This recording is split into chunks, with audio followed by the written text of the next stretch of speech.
Imagine this in a world crumbling under the weight of empires rising and falling, much like our own chaotic times, a young captive named Daniel stares down a king's impossible demand, unlocking visions of the future that echo straight into the end times. What if the ancient statue in a king's dream holds the blueprint for every kingdom that ever ruled and the one that's coming? Buckle up, because in our deep dive in the book of Daniel, we're going to see the prophecies that have shaped the history of the world and will shape the future. Get ready for a study in the Old Testament book of Daniel.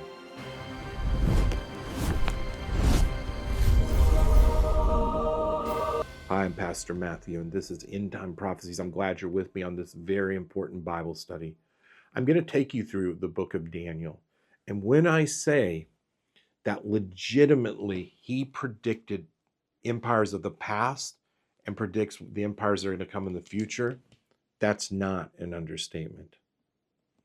Also, did you know this answers the question, Daniel will answer the question of the church's role, the nation of Israel's role, and how can the nation of Israel continue to hold to their hopes that God still has promises for those chosen people, but yet needing to trust their Messiah. Daniel answers that. Hit the subscribe button, and most importantly, hit the notification. I'm Pastor Matthew, the channel's End Time Prophecies. My goal is that people will learn the Bible for themselves.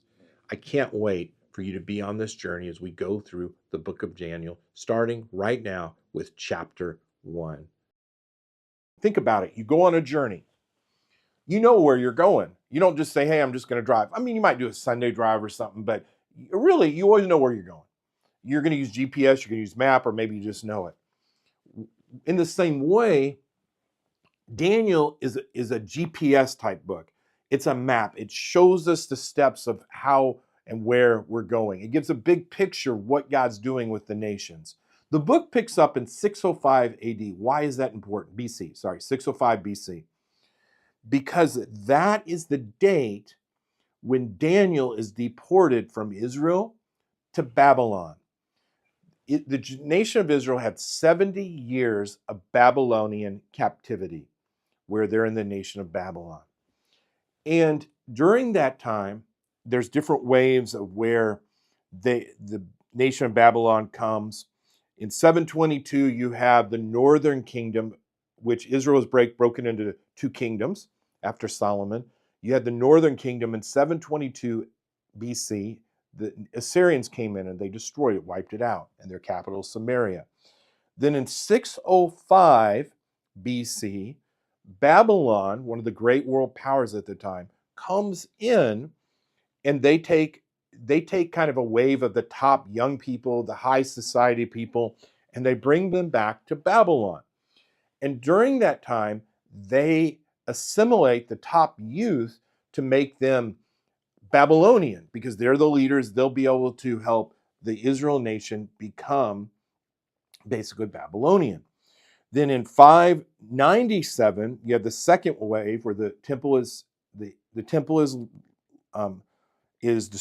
not destroyed, but they take it, they ransack it, and then in 586 the temple is finally burned. We pick up in the third year of the reign of Jehoiakim, king of Judah, when it mentions something that happens. Let's look at that. So open your Bible to Daniel 1. In the third year of the reign of Jehoiakim, king of Judah, came Nebuchadnezzar, king of Babylon, unto Jerusalem and besieged it. So he's talking about that. Judah was basically a puppet king that had been put up by Babylon. He tried to make an alliance with Egypt and others, and of course that didn't go too well. So Nebuchadnezzar comes up there and they basically come into Jerusalem and they beseech it.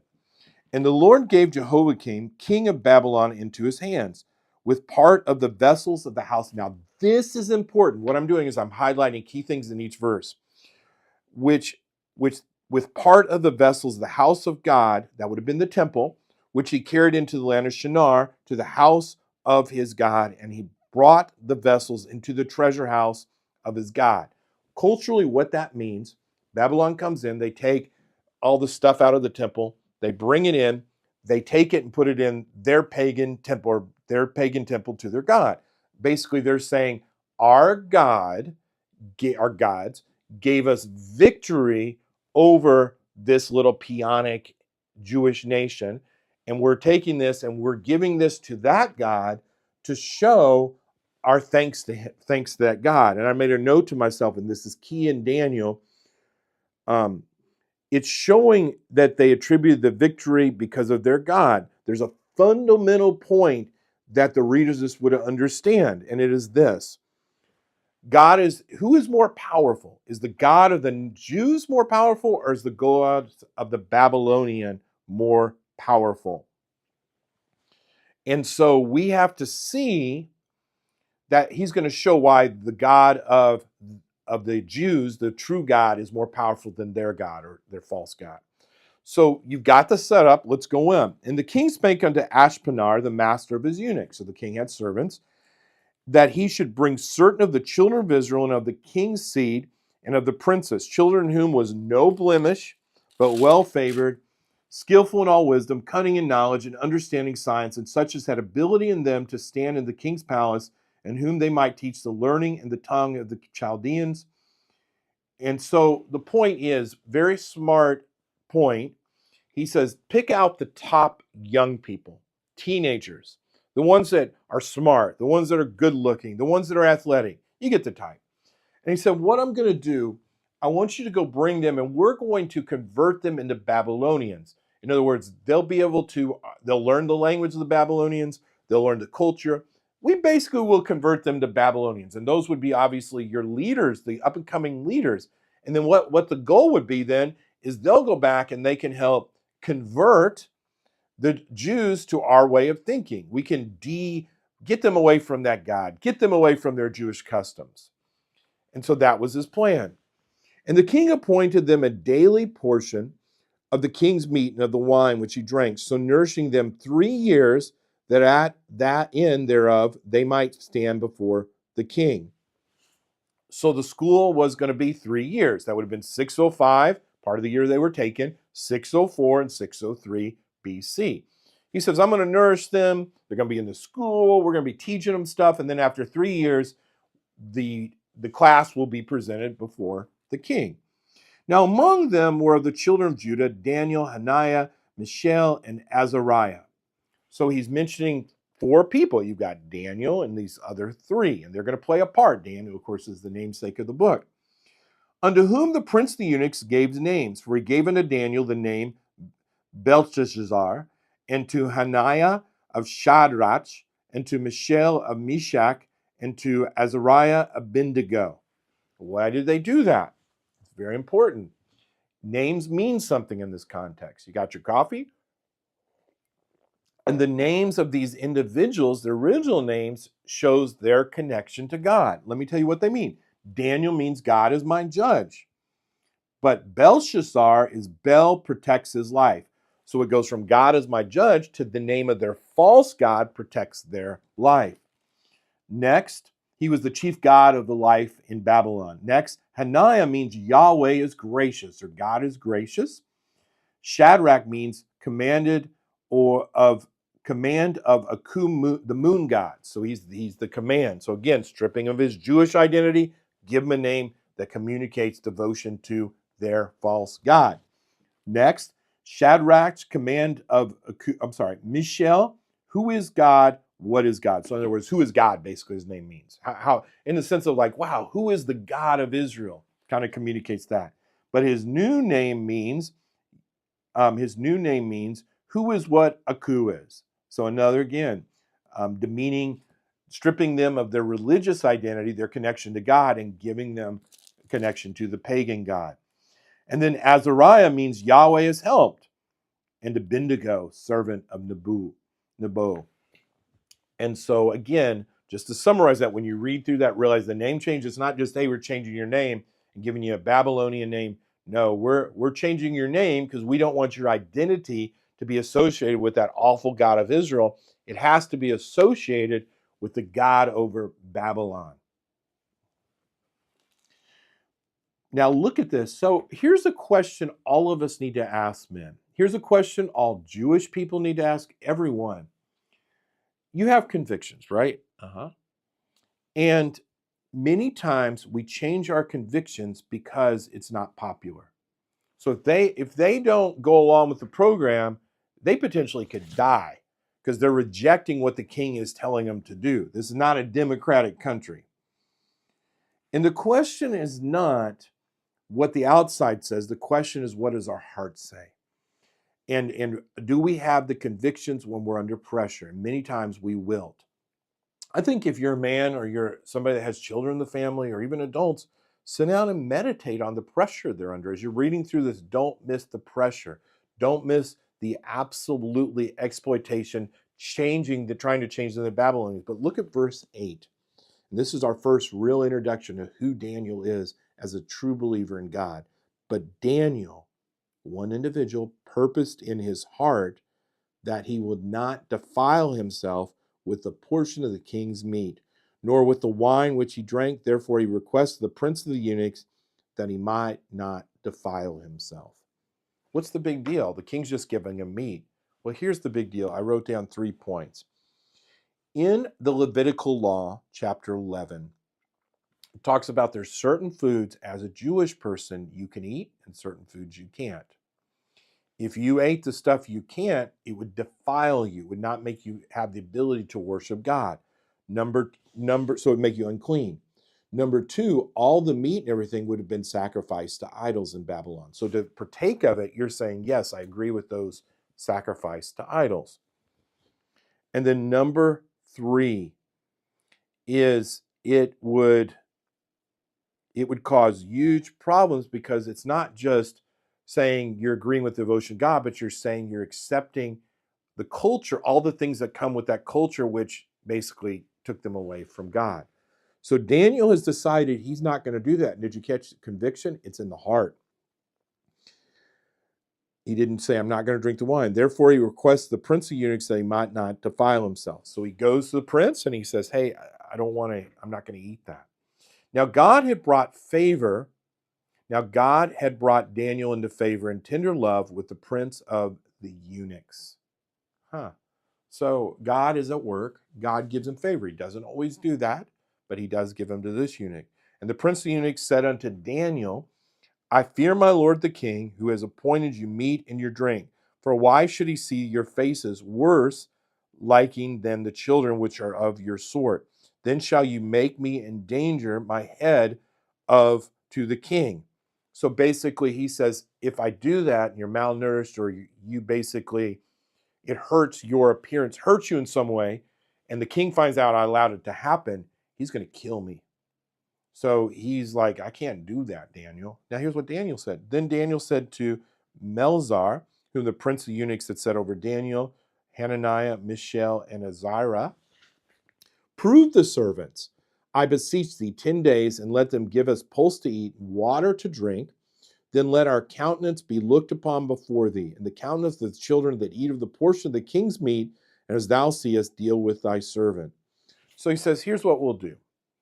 Why don't you test us out? Give us pulse or give us a certain thing to eat that'll be acceptable, and water to drink. Then you check us after a little bit about our countenance and see. And he said, okay. So he consented to them in this manner and proved them 10 days. So that he says, okay, I'll give you 10 days, then I'll come and check. Now, a question we have to do is, I want to highlight one point, and this is a great Bible study point as you're studying Daniel or anything. Many people have taken, there's a fad, or it was a really big fad called the Daniel diet, where he said, okay, I'm going to take the scripture right here and I'm going to do what Daniel did because that's what the scripture's teaching. I'm going to apply it. Rick Warren. Only problem is that's not teaching that so that you do this diet. There's other places we talk about diet, but the purpose of this passage is to talk about what happened in his devotion to God. So the Daniel diet is not really accurate with what the scriptures teach you. It's not teaching on. You let the scriptures be what the scriptures, you let it be. Let the scriptures interpret the scriptures. Take the literal meaning. If you want a great episode to watch, my How to Study Bible Prophecy, and I give you an acronym, and one of the letters is L, literal. We're going to let the literal text say what it says in its context. So let's go on. At the end of the 10 days, their countenance appeared fairer and fatter in flesh than all the children which did eat the portion of the king's meat. That's powerful. He comes back and he's like, man, you're more healthy than these other people eating the meat. Then Melchizedek took away the portion of their meat and the wine that they should drink and gave them pulse. So basically, Daniel was gracious, but he explained, I can't do that. And it all worked out in the sense of now he said, okay, you can have that diet. As for these 4 children, God gave them knowledge and skill in all wisdom and learning, and Daniel had understanding in all visions and dreams. That's going to come up later in a very important way. So God allows them to have favor. They're able to learn their studies. They're able to be basically exemplary. Now, let me make a point there. Many times we're in uncomfortable situations. We're in an environment that's not promoting God or any of that. But yet you see that Daniel, he did stand for convictions, but yet he was a great example. And as Christians, we can draw from this example and say, are we being a good example? Or sometimes we're not great example. What you see the exact opposite. How he went about it, wonderful example. Now at the end of the days that the king had said he should bring them in, then the prince of the eunuchs brought them in before Nebuchadnezzar. So it's the day, 3 years later, they go in before Nebuchadnezzar. And the king communed with them. Among them all was found none like Daniel, Hananiah, Mishael, Azariah. Therefore stood they before the king. And all manners of wisdom and understanding that the king inquired of them, he found them 10 times better than all the magicians and astrologers that were in all his realm. So the king tested all these students. And Daniel and these other 3 individuals, they're above all of them. Even the ones who are magicians, either ones, he's like, these are the best. That also reminds us that many times God will put us in positions to honor him. God is going to use Daniel. Well, every time we honor him. God's going to use the 3 men. And how is he going to use them? He's going to use them for their stand for God and their exemplary example. You don't want to miss that. We want to be the same way. And then it finishes up, and Daniel continued even unto the first year of King Cyrus. So this is 605 BC we start out, 539 BC. He's in Babylon through several rulers. And that makes another point. Daniel didn't really get to go back to where the temple was. He didn't get to go back. But it wasn't about him being comfortable. It wasn't about him being in the easy place. It was about him walking with God where he had been planted and being faithful. Oh, how important is that?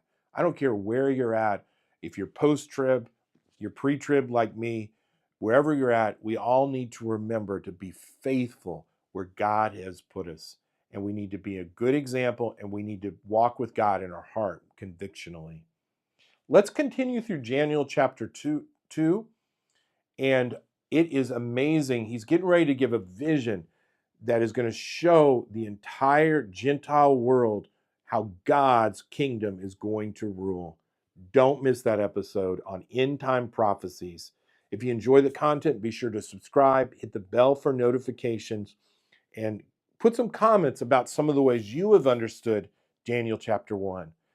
The next chapter is going to blow you away at when Daniel is going to predict these different kingdoms like Babylon, Persian Medes, Alex, and the Roman Empire in the future coming after the kingdom. Don't miss that episode on End Time Prophecies.